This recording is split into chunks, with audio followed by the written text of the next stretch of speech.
Mike and Jennifer's table, they can demonstrate some of this iridescent effect for you. Here is a glowing little arrow-shaped thing found in rainwater when the same woman who supplied the former previous images, was scanning. She was scanning water from a puddle under her microscope, and she saw this arrow-shaped thing that glowed. And here's a hexagon that grew a fiber in 20 seconds as it was being observed under the microscope.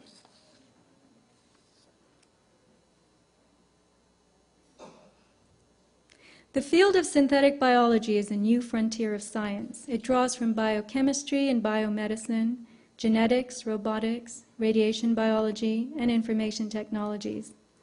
Using nanotechnology, its goals are to improve and transcend the limits of nature.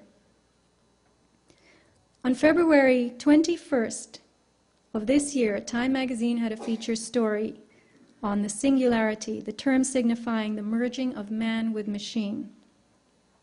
The story was released on Valentine's Day, February 14th, to underscore a love affair, the marriage of humanity and technology. The article tells us that a transformation is coming, and our species, Homo sapien, will no longer be recognizable as itself. We will be something new, something better.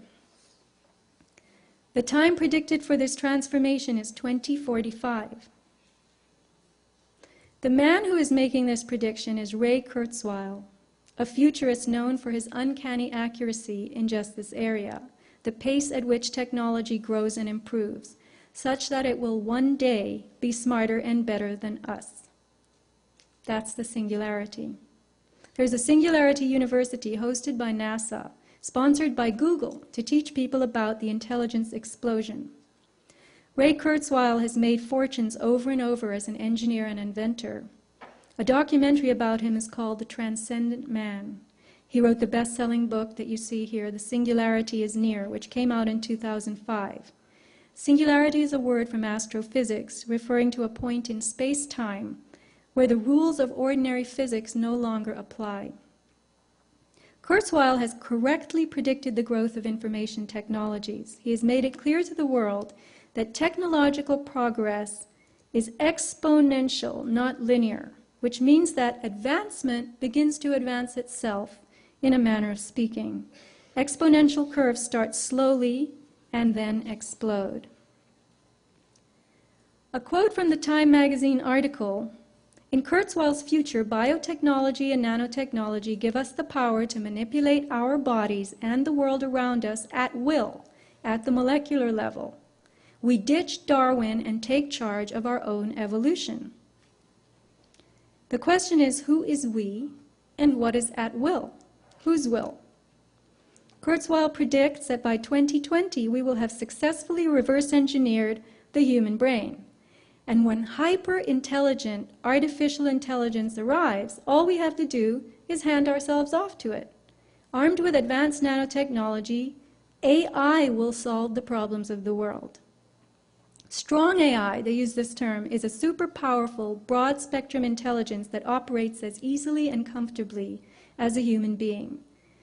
It isn't just a chess-playing computer. It's a machine intelligence that can pass for human in a blind test, which is as close as you can get to consciousness or sentience. Now, once this kind of intelligence is here, what will it do as a newly created inhabitant of the Earth? Would it compete with us for resources? More intelligent than we are, would it treat us as lesser beings? Would it recognize that we made it, or would it overrun us? Kurzweil is one of the world's leading transhumanists, number 30 on Time's most influential list. Transhumanists believe that we ourselves should merge with machines. Imagine a time when we can download our brains into a computer and upload a computer into our brains.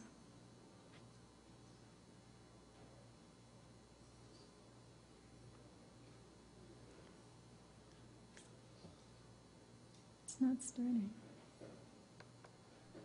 The three great overlapping revolutions, sometimes goes by the letter G and R, And G stands for genetics. Really, another word for it is biotechnology, is mastering the information processes in our biology. And we ultimately will actually be able to reprogram biology away from disease and from aging.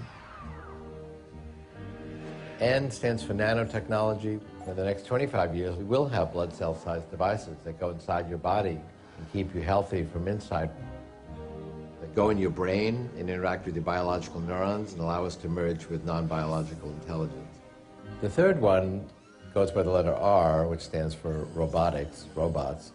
Really, though, refers to artificial intelligence. And that's the most significant revolution of all. In about 20 years, I've set the date 2029, a machine, an AI, will be able to match human intelligence and go beyond it. So artificial intelligence, which will give us not just more human intelligence, but will actually give us superhuman intelligence, will enable us to solve problems that we're not able to solve today.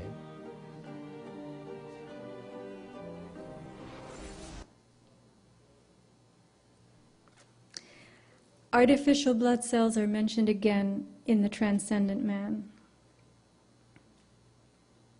Whoops.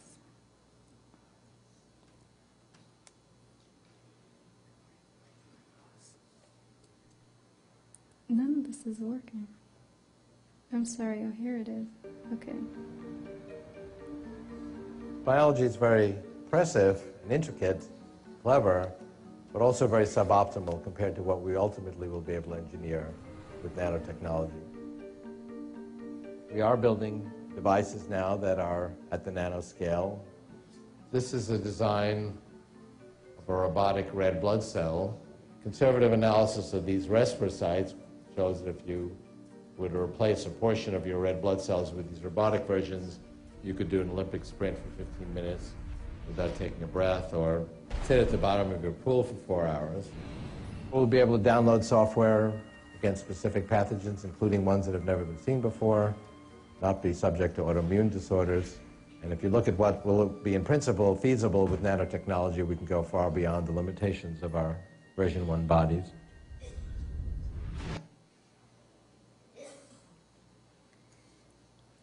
The robotic blood cells will supposedly improve us and keep us healthy, as he says. But what if that's just the gloss to sell us on such bodily intrusions? Just as we're being sold on the idea of a smart environment, a techno-matrix that will vibrate with not just intelligence but connection. What indeed is the World Wide Web?